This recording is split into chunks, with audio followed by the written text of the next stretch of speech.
여러분, 약속대로 다시 돌아왔습니다. 그래서 오늘은 지금부터 이제 북한에 대해서 이제 얘기를 좀 해보겠는데요. 그래서 이제 제가 북한에 대해서 사실 한국에 살 동안은 관심도 없었고, 정말 아는 것도 하나도 없었고, 저는 당연히 제가 죽을 때까지 북한 사람을 만난다는 건 상상도 못했어요. 근데, 간단하게 설명드리면, 미국에 있을 때 이제 우연하게 박연미 씨라고 그 당시에 이제 20대 북한에서 탈북하셔서 이제 인권운동가, 미국에서 이제 인권운동가가 되신 상도 많이 받았어요. 그러니까 그 인권운동가가 되신 박연미 씨의 연설을 동영상을 보고 이제 완전히 충격을 받은 거죠. 그래서 북한에 대해서 갑자기 막 그러니까 죄책감도 들고 내가 너무 관심이 없었구나. 그리고 호기심도 들고 또 북한을 알고 싶다는 그런 본능에 이끌려가지고 막 그 박연미 씨 책 In Order to Live 제목이 이제 한국 제목도 있는데요. 내가 본 것을 당신이 알게 됐으면이라는 책이에요. 저는 이제 영어로 미국에서 이제 읽었는데 In Order to Live라는 책은 여러분 진짜 꼭 추천드리고 싶습니다. 13살에 이제 그 엄마 손을 이끌고 오히려 엄마한테 탈출하자고 했던 참 강당 있는 그 여자아이가 엄마 손을 이끌고 힘겹게 죽을 각오를 하고 탈출을 해서 탈출하자마자 이제 그 어떤 브로커 있잖아. 탈출을 도와주는 브로커한테 성폭력을 당하는 위기의 순간에 이제 엄마가 대신 그 딸을 위해서 그 아이 눈앞에서 성폭력을 당하고 또 엄마와 아이가 팔려갔어요. 몇만 원에 거의 몇만 원이라는 돈에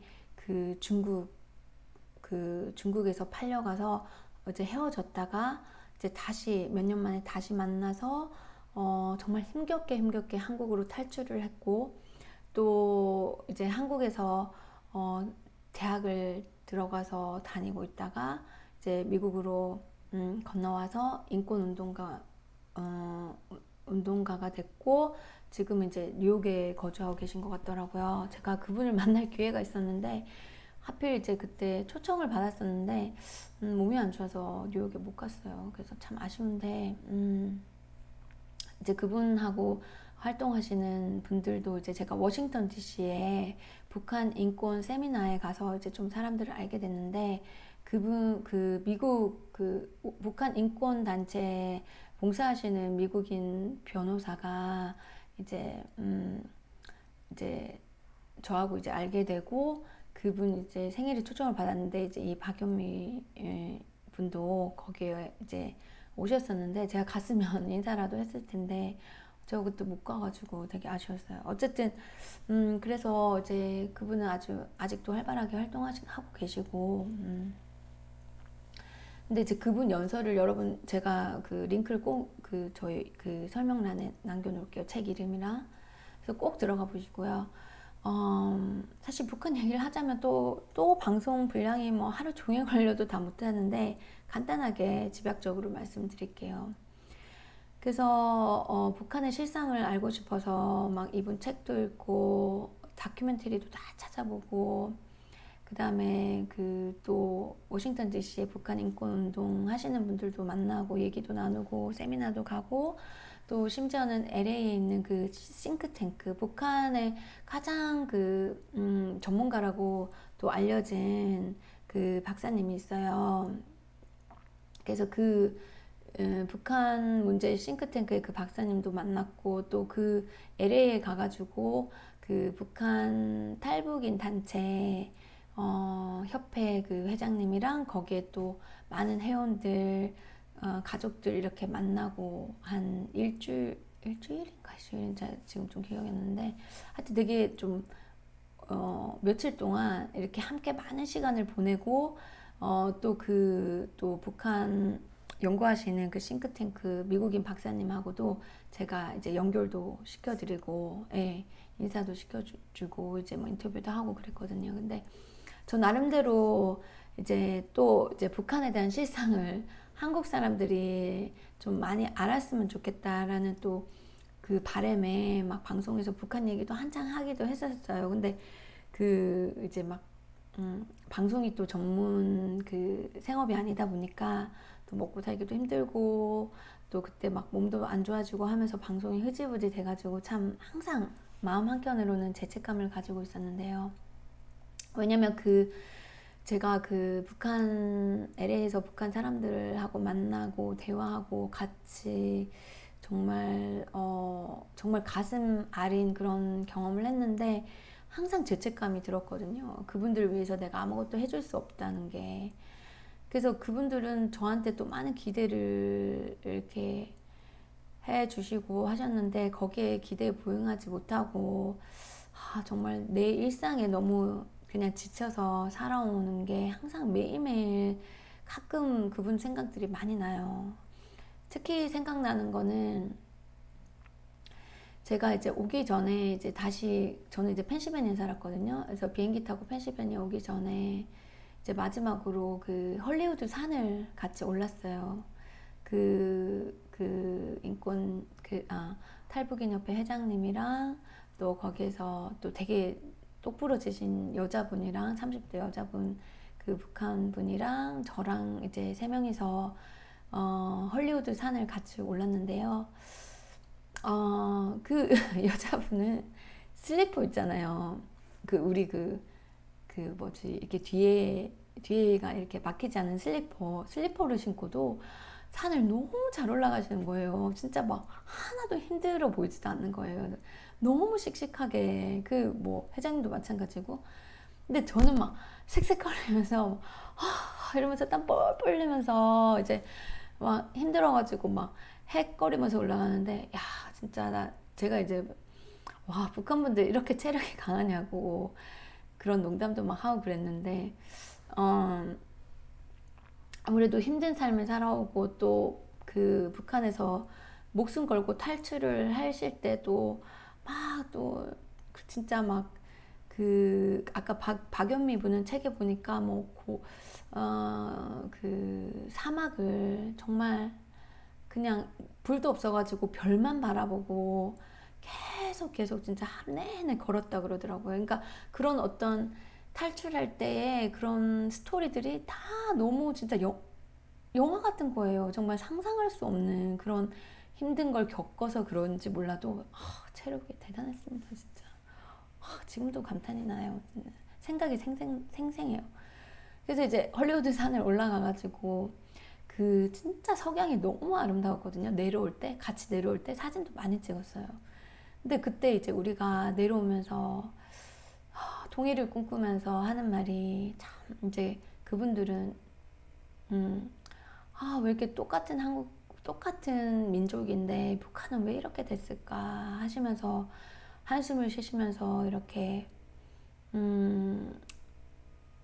슬퍼하시는데 정말 말이 안 나요. 제가 뭐라고 위로해 드려야 될지 말이 안 나오더라고요. 사실 한국 사회도 뭐 불평등이라든지 뭐 여러 가지 심각한 문제들이 많지만 그 북한은 정말 그 민주주의 랭킹에서 보면 북한이 항상 꼴찌거든요. 전 세계에서 꼴찌예요. 전 세계에서.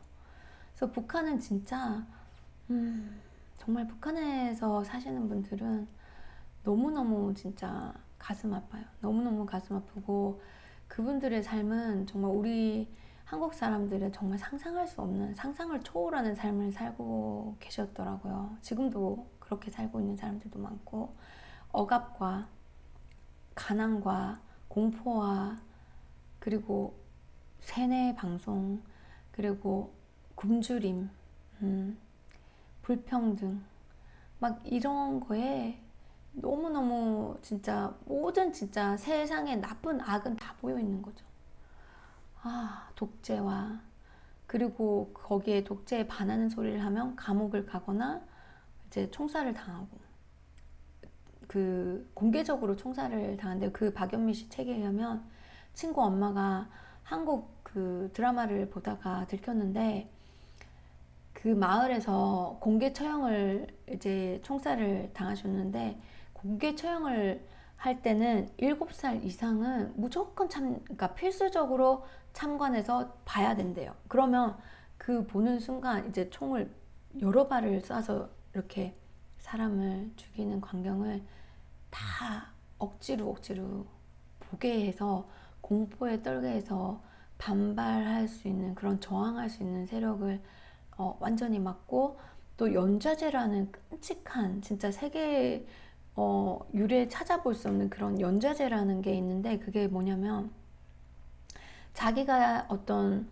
그 죄를 지으면 3대를 벌한다는 원칙이래요.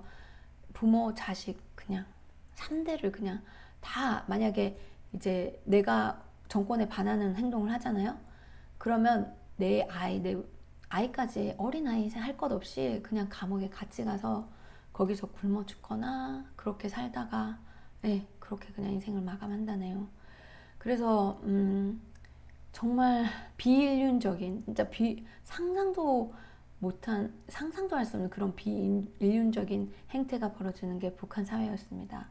그리고 이제 또 아주 어릴 때부터 세뇌 교육을 본격적으로 시작해가지고 항상 옆에 사람, 심지어는 가족까지도 의심하게. 그래서 항상 매일매일 프로그램이 서로가 잘못한 거를 고백하고 서로 이제 의심하는 그런 아예 그거를 뼛속까지 뿌리 깊게 이제 습관화시켜서 항상 뭔가를 그 잘못한 걸 반성하게 하고 상대방이 의심하게 하고 가족들끼리도 그래서 왜 가끔 뭐 아이가 엄마를 신고하든지 뭐 아빠를 신고하든지 그런 것들도 생겨나고 그래서 그런 서로 의심해서 그거를 이제 정부에 신고하면 영웅 취급이 되고 이제 그런 것들 있잖아요. 그런 거라든지 또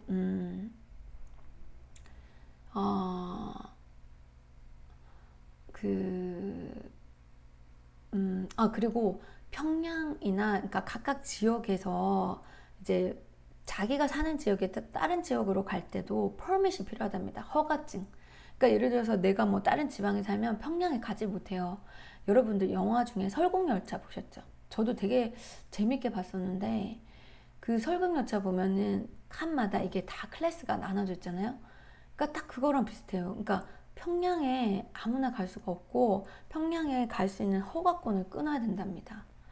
그래서 평양에서 사는 삶을 저 다른 지방에서 북한에서 사는 사람들은 보지도 못할 뿐만 아니라 상상도 못하는 거죠.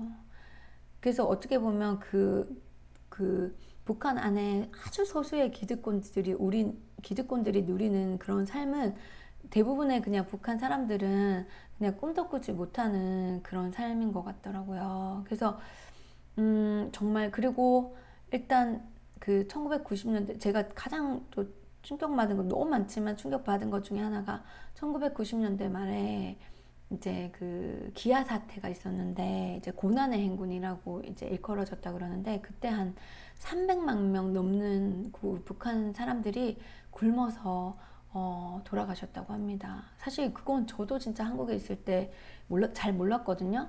정말 죄책감이 많이 들었는데 진짜 먹을 게 없어서 굶어서 여러분들 상상이 되세요?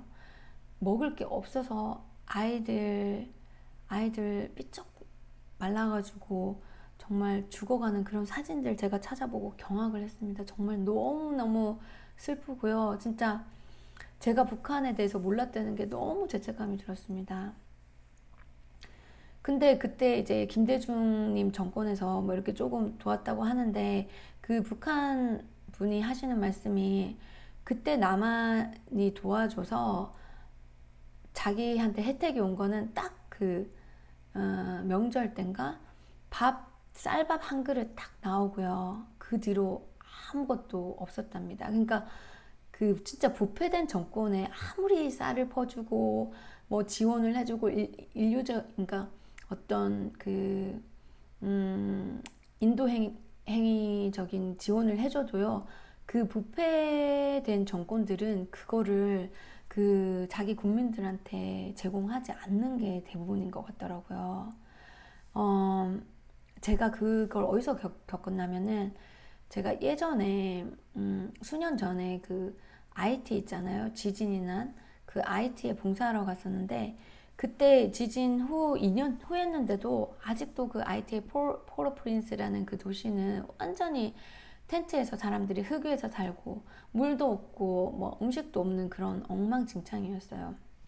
진짜 같이 간 외국 사람들이 남자들조차도 눈물을 흘릴 수밖에 없었으니까 그 어린 아이들이 막 돈도 구걸하지만 물을 구걸하는 그런 상황이었어요. 물 좀 달라고. 근데 물을 줄 수가 없었어요. 저희가 같이 있었던 그 현지에서 그 도와주시는 분이 한 사람한테 물을 주면, 한 아이한테 물을 주면 구걸하는 삶이 되기 때문에 오히려 주지 않는 게 낫다. 이런 말씀 하셨는데, 그 어쨌든 정말 그때 그래서 이제 그 도미니카 공화국에서 이제 IT로 저희가 국경을 이제 넘어갔는데요.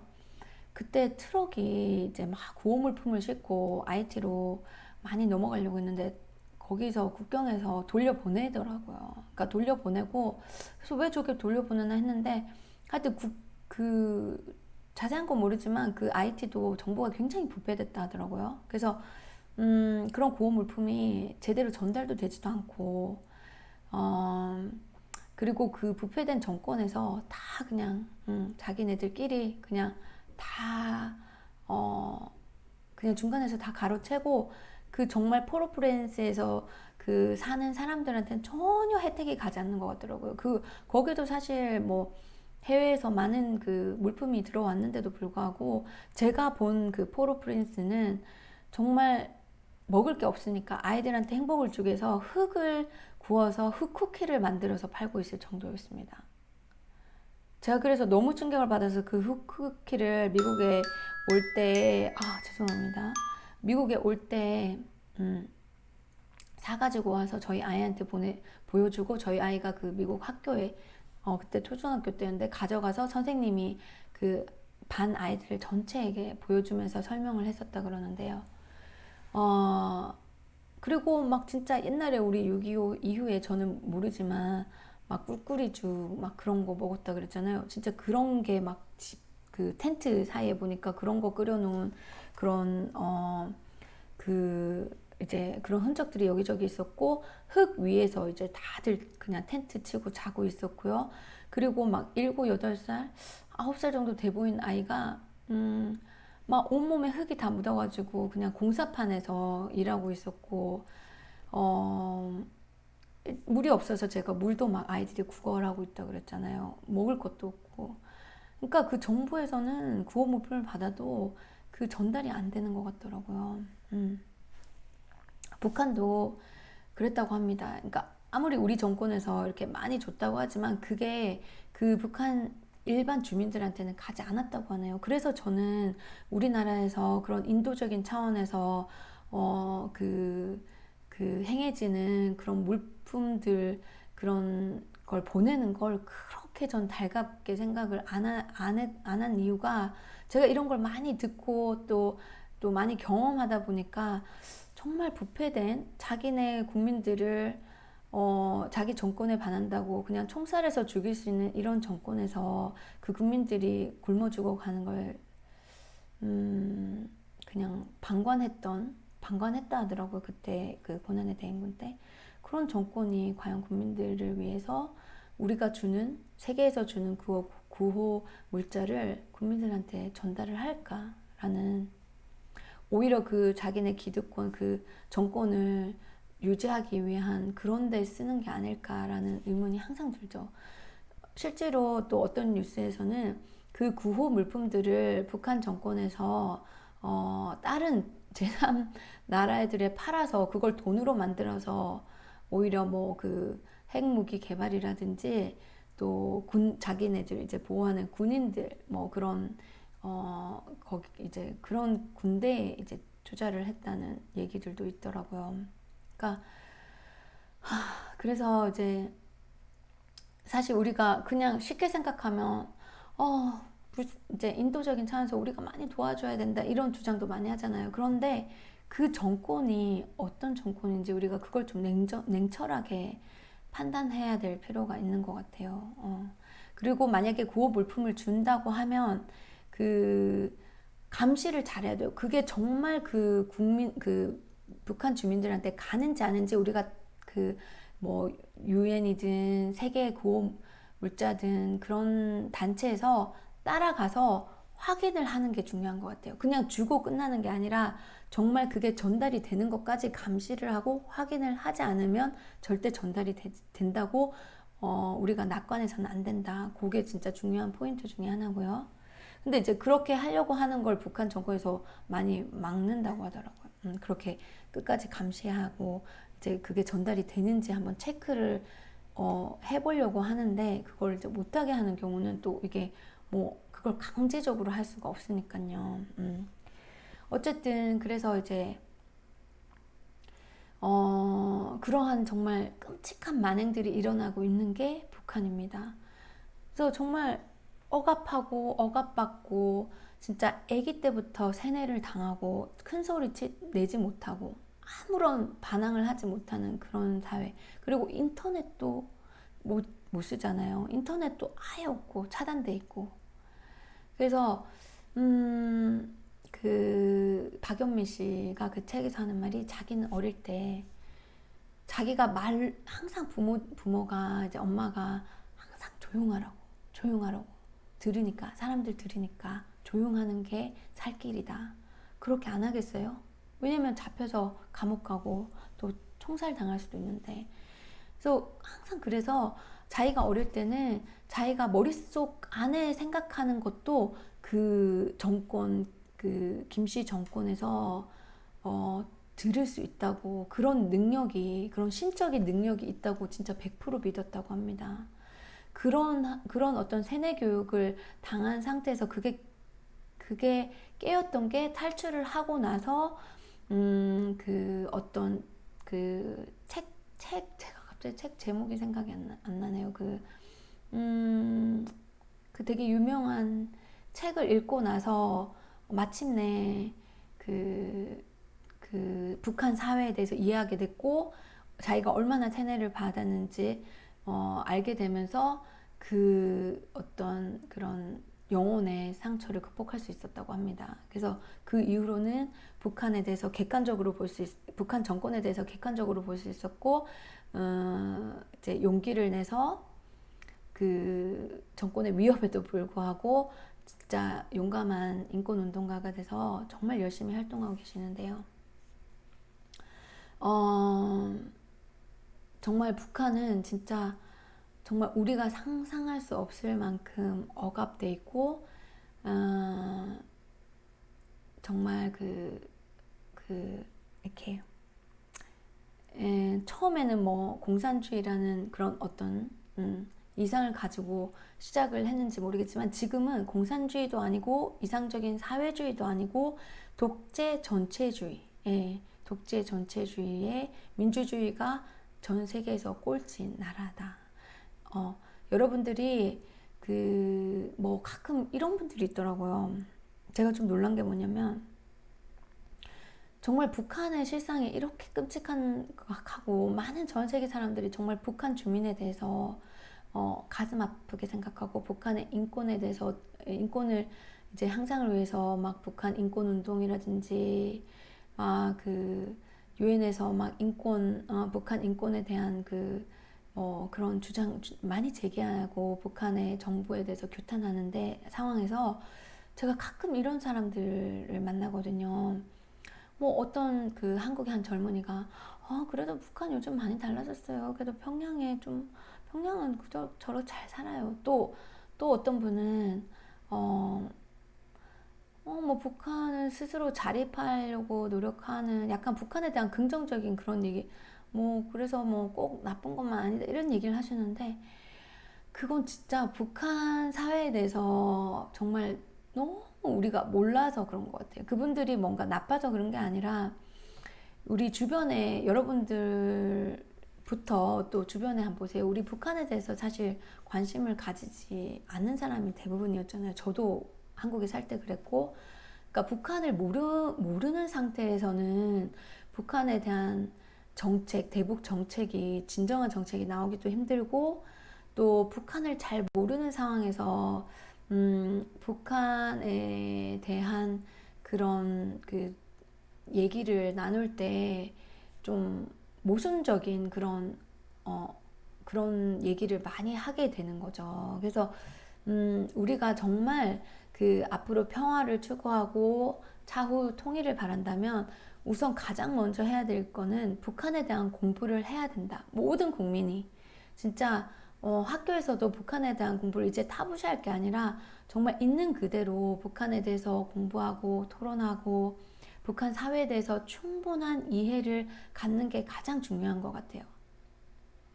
그 다음에 이제 북한 정책에 대해서 다 함께 국민적 합의를 이루고, 너무 양극단적으로 지금 이 두 독점 양당의 이런 이랬다 저랬다 하는 이런 그 정책이 아니라 좀 일관된 국민적 합의를 토대로 한 그 우리가 정책을 좀 꾸준히 밀고 나가야 진정한 통일이 될 것 같고요. 진정한 평화를 이룰 것 같더라고요. 그러니까 일단 넘버 원은 북한에 대한 진짜 모습, 북한 주민들의 모습, 그런 북한 정권의 만행들을 정말 하나도 빠지지 말고 있는 그대로 슈거 코팅이라고 그러죠. 미화하지도 말고, 그렇다고 뭐 이상하게 완전히 뭐 그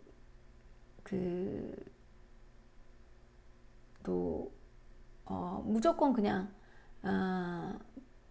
옛날처럼 그냥 뭐 반공 막 이런 식으로 그냥 타부시하지 말고, 그냥 북한을 있는 그대로 우리가 북한의 실상에 대해서 공부를 하고 이해를 했을 때, 그때 이제 국민적인 합의를 이룰 수 있고 진정한 통일 대북 정책을 확립할 수 있다고 생각합니다.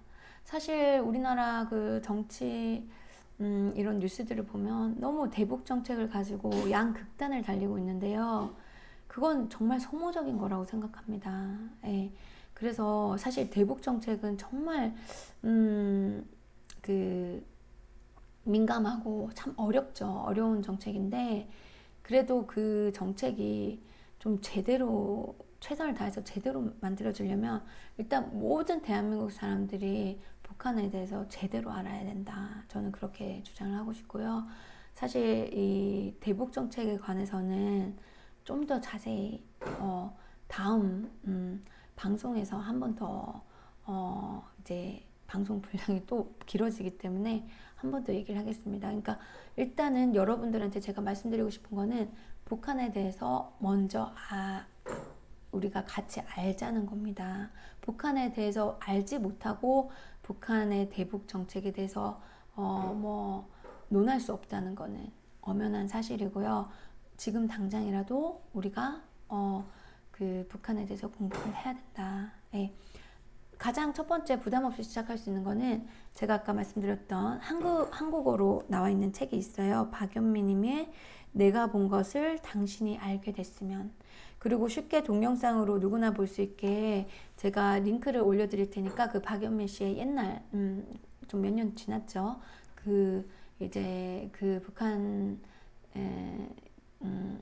그 그러니까 연설을 외국에서 했던 그 연설 동영상을 보시고 그 동영상을 타고 들어가시면 또 그분 동영상 많이 볼 수 있고, 그분뿐만 아니라 아주 용감한 북한 인권운동가들이 꽤 많더라고요. 그분들 영상 다 보시고, 그 다음에 또 다큐멘터리도 또 많아요. 북한 실상을 다룬 다큐멘터리도 한두 개만 보지 마시고 좀 다양하게 봐서 어떤 좀 팩트를 이제 좀 객관적인 팩트를 확보를 하시고, 또 우리나라에도 한 3만 명 넘는 탈북인들이 있다고 하더라고요. 그러면 또 주위 학교에서도 탈북한 이제 친구들도 있고, 그런데 이제 그런 분들을 뭐 또 교류를 할 수 있으면 또 대화도 나누시고 정말 제가 그 미국에서 북한 분들하고 이렇게 시간을 보냈는데 정말 진짜 처음에 되게 긴장했는데 만나는 순간 우리는 한민족이구나 라는 생각이 딱 들었어요. 정말 말투만 약간 틀릴 뿐이지 정말 우리는 진짜 한민족이다라는 게 얘기를 하는 순간 진짜 우리 공통점이 너무 많고요. 그리고 너무너무 북한 분들이 순박하신 거 진짜 때묻지 않고 순박하시고 인정도 많고 그리고 또 놀란 거는 이제 김치를 먹고 계셨는데 그 북한 김치 맛은 이제 젓갈이나 이런 게 들어가지 않는다 그러는데 너무 맛있었어요. 너무 비슷했어요. 그리고 북한 분들이 해주신 음식들이 정말 제 입맛에 딱 맞았고 그러니까 정말 우리는 진짜 70년 넘게 떨어져 있었지만 그래도 진짜 한민족이었구나라는 거를 북한 분들하고 대화도 나누고 밥도 같이 먹고 막 등산도 가고 바닷가에도 가서 우리가 사진도 찍고 했는데 그런 걸 통해서 저는 북한 분들에 대한 완전히 그런 고정관념을 다 깨버렸어요. 여러분들도 저는 100% 단연컨대 이렇게 북한 분들하고 열린 마음으로 서스럼 없이 대화를 나누면 정말 우리는 한민족이다.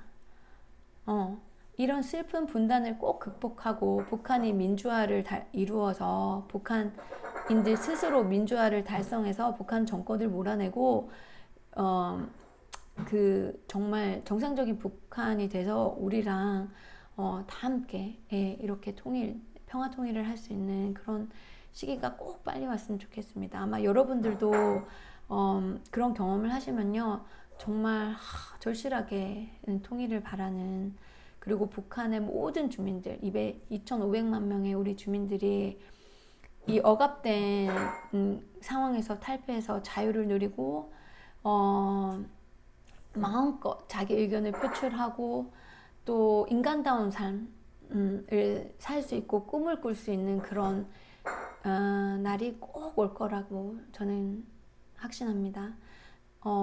지금 북한 안에서 정말 그 억압된 위험한 상황 속에서도 민주화 운동을 위해서 노력하는 그 분들이 있다는 소문이 들었고 또 왜 작년 3월 1일 날